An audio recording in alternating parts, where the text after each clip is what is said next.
Everyone welcome back to my channel kitchen point Vijayaben Chavda.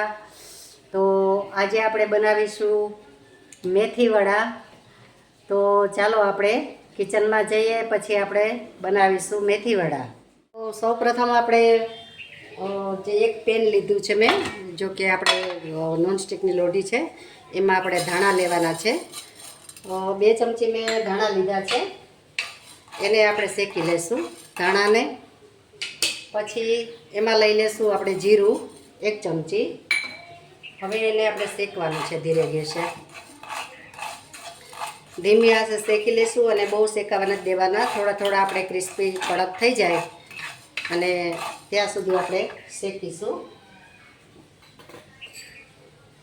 અને સાથે સાથે આપણે લઈ લેશું મરી।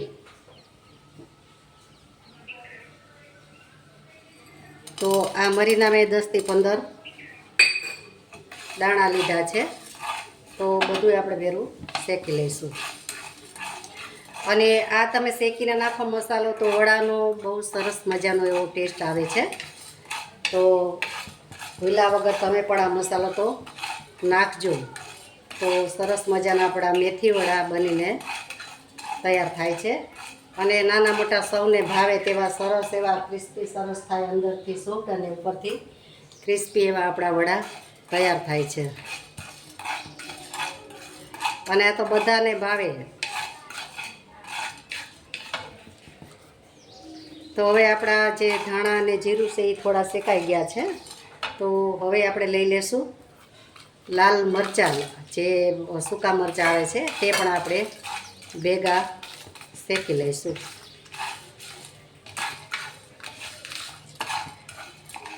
શેકાઈ ગયા છે, આપણે એને ગેસ કરીશું બંધ।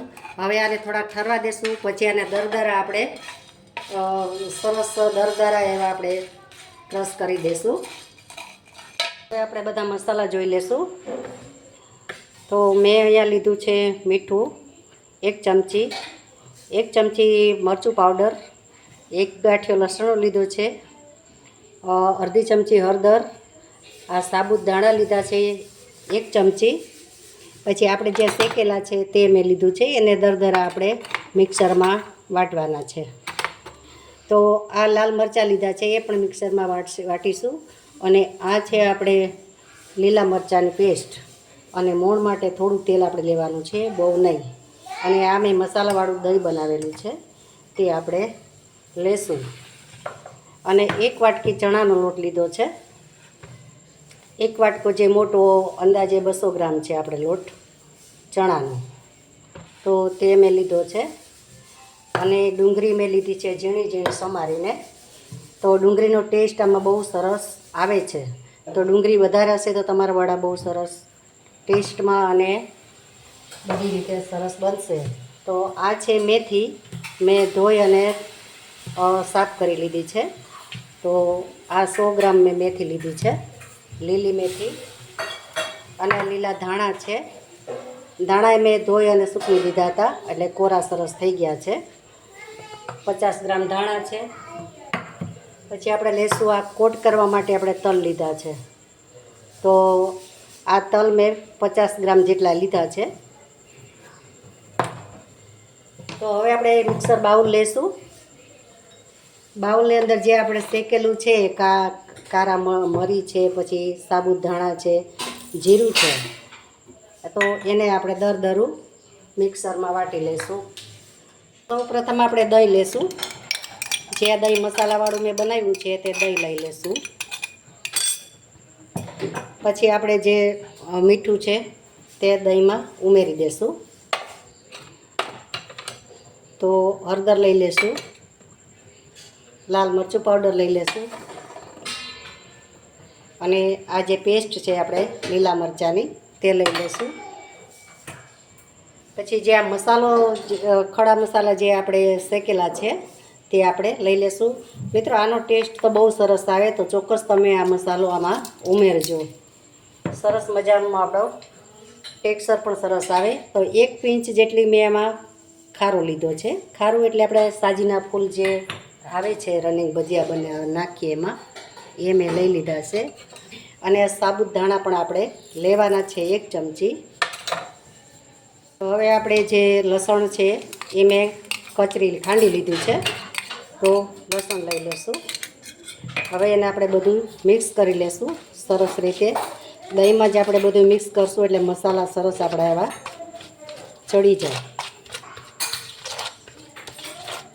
તો આ રીતે બધું મિક્સ કરીશું અને ફેટી લેશું.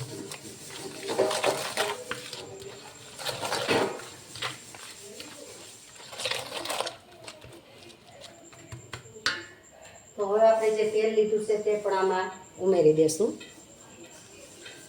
મેં 2 ચમચી તેલ લીધું છે, તો એને મિક્સ કરી લેશું. તો સરસ રીતે આપણા મસાલા મિક્સ થઈ ગયા છે. તો હવે લઈશું આપણે ચણાનો લોટ લઈશું. જે 1 વાટકી મેં લીધો છે તે ચણાનો લોટ લઈ લેશું. અને તમે આમાં ચોખાનો પણ લોટ લઈ શકો છો. તો બાઇન્ડિંગ માટે મેં અહીંયા જે જાડો ઘઉંનો લોટ આવે છે તે મેં 1 વાટકી લીધો છે. અને ક્રિસ્પી બને ઉપરથી એના માટે મેં અહીંયા સોજી લીધી છે. ઝીણી જે રવા સોજી આવે છે તે આપણે લેવાની છે. તો આ ધાણા છે તે આપણે લઈ લેશું. તો હવે જે આપણે મેથી ધોઈને રાખેલી છે તો એ મેથી આપણે બધી લઈ લેશું. તો જે આ ડુંગળી છે ક્રશ કરેલી ઝીણી ઝીણી મેં સમારી લીધી છે, તો ડુંગળી પણ આપણે લઈ લેશું. તો હવે આપણે લોટ બાંધી લેશું બધો. આને કઠણ લોટ રાખવાનો છે, બહુ આપણે ઢીલો લોટ નથી બાંધવાનો. અને જો જરૂર પડે તો જ આપણે આમાં પાણી ઉમેરીશું. ભાજી આપણી શું કે આપણે કોરી થયેલી છે એટલે થોડીક જરૂર પડશે પાણીની. તો આ રીતે આપણે બધો લોટ બાંધી લેશું.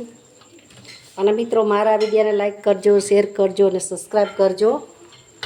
અને બેલ આઇકન પ્રેસ કરજો તો મારા નોટિફિકેશન તમને મળે. તો તમે જોઈ શકો છો જો આપણો લોટ સરસ રીતે બંધાઈ ગયો છે. તો હવે આપણે આ પાણીની જરૂર જરાય પડી નથી, કારણ કે મેથી છે, ડુંગળી છે, એટલે આપણે દહીં હતું એટલે એનાથી જ આપણે લોટ સરસ એવો બંધાઈ ગયો છે. અને એમાં ખાંડ ઉમેરવાની નથી, ગર પણ કાંઈ નથી લેવાનું, કારણ કે આપણે ડુંગળી છે એ થોડી ઘણી એમાં ગરાશ હોય જ, એટલે ટેસ્ટમાં પણ સરસ બને છે. આપણે વડા વારી લઈશું આ રીતે, અને પછી આપણે એને તળી લઈશું. જો આ વડા આપણે સરસ રીતે ન વળે તો તમારે લોટ પણ તમે ઉમેરી શકો છો, કદાચ ઢીલો થઈ જાય તો. તો હવે જે આપણે તલ લીધા છે, તલમાં આપણે કોટ કરી લેશું. તો જો આ રીતે આપણા વડા, અને આવી રીતે આમ બેસાડી દઈશું એટલે તલ આપણા તેલમાં ન નીકળી જાય એટલા માટે. તો બધાય વડા આપણે આ રીતે વાળી. હવે આપણું તેલ આવી ગયું છે અને વડાને આપણે આવી રીતે કોટ કરી લીધા છે.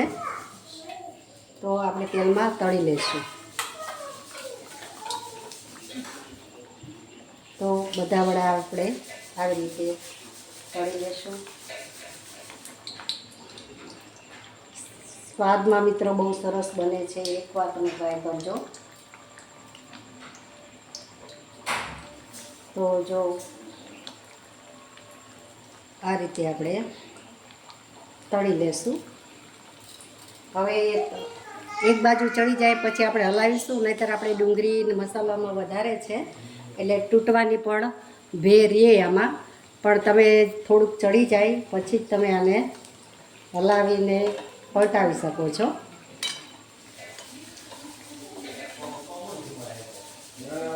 તો સરસ રીતે આપણા વડા મસ્ત ચડી ગયા છે. તો આપણે એમને લઈ લેશું એક ડીશમાં.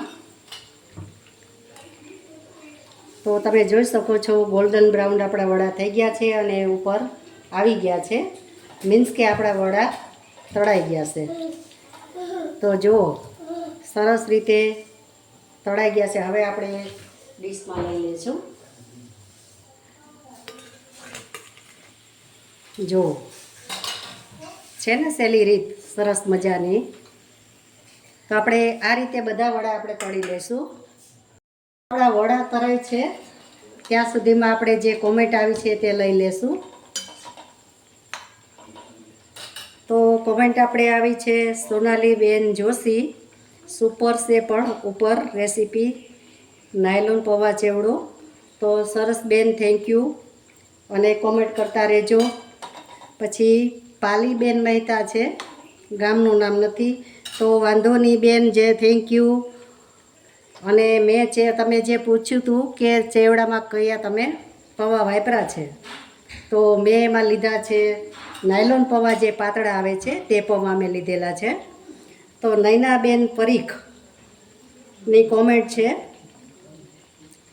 કે બેન કેટલા તમે લીધા છે, તો મેં એમાં પૌવા લીધેલા છે 1 કિલો. તો થેન્ક યુ બેન, તમે પણ કોમેન્ટ કરતા રહેજો. અને રક્ષા મહેતા, તો થેન્ક યુ, તમારી પણ કોમેન્ટ બેન આમાં છે. અને આશા ચૌહાણ, પૌવા કેટલા લીધા છે, તો બેન એમાં 1 કિલો મેં પૌવા લીધા છે. ઘણા બહેનો મને પૂછે છે, ઘણાની કોમેન્ટ પણ આમાં છે કે કેટલા પૌવા છે. તો હું ફરીવાર આગળના વિડીયામાં તો હું બોલી જ છું, પણ અત્યારે પણ તમને હું કહી દઉં છું કે 1 કિલો મેં પૌવા લીધેલા છે. અને નાયલોન પૌવા જે પાતળા આવે છે, બજારમાં મળે છે, તે પૌવા મેં લીધેલા છે. તો થેન્ક યુ બેન, બધા તમે કોમેન્ટ કરતા રહેજો અને તમારા પ્રતિભાવ અને અમારો ઉત્સાહ વધારતા રહેજો. અને મીનાબેન ચાવડાની કોમેન્ટ રોજ એની હોય જ છે. તો થેન્ક યુ મીનાબેન. અને મીનાક્ષીબેન પટેલ, તો થેન્ક યુ મીનાક્ષીબેન, કોમેન્ટ કરતા રહેજો અને અમારા વિડીયો જોતા રહેજો. અને શોભનાબેન કદમ, થેન્ક યુ શોભનાબેન. અને લાઈક, શેર અને સબસ્ક્રાઈબ કરતા રહેજો. તો આ હતી મારી કોમેન્ટ. ઘણી કોમેન્ટ છે બેન, પણ હું આગળના વિડીયોમાં પણ બધાના નામ લઈશ. અત્યારે હવે આપણે ટાઈમ જે છે આપણા વિડીયાનો તે પૂરો થયો છે. તો આવજો બધાય. અને હવે આપણે રેસીપી સર્વ કરીશું. તો આપણા વડા તૈયાર છે, જોઈ શકો છો તમે કેટલા મસ્ત વડા બનીને તૈયાર રેડી છે. તો તમે પણ આ મેથડથી બનાવજો, બહુ સરસ બને છે. એવા સરસ, બધાને ભાવશે આ વડા. તમારે નાસ્તામાં પણ ચાલે, અને કોઈ મહેમાન આવ્યું હોય તો પણ આ વડા તમે પીરસી શકો છો. કારણ કે હવે ભજીયા કોઈ ઓછું ખાતું હોય, પણ આ તો ચોક્કસ ભાવશે જ તે. અને એનું ટેક્સચર, કલર જુઓ તમે, હું તમને નજીકથી બતાવું. જુઓ કેવા સરસ મજાના આપણા વડા છે. અને ડુંગળી એમાં નાખી એટલે એનો સ્વાદ પણ કોઈ અનેરો છે. તો ચોક્કસથી તમે બનાવજો. અને આને ચટણી સાથે સર્વ કરી શકો, ખાઈ શકો છો. પછી દહીં સાથે ખાઈ શકો છો, ચા સાથે ખાઈ શકો છો. તો બધાય સાથે આ ચાલે એવા વડા છે. અને બહુ જ ટેસ્ટી બને છે. તો મિત્રો, કેવો લાગ્યો મારો વિડીયો અને તમે કઈ રીતે બનાવો તે પણ મને કોમેન્ટમાં જરૂર જણાવજો. તો હવે આપણે મળીશું નવા વિડીયોમાં નવી રેસીપી સાથે. ત્યાં સુધી આવજો. Thank you for watching.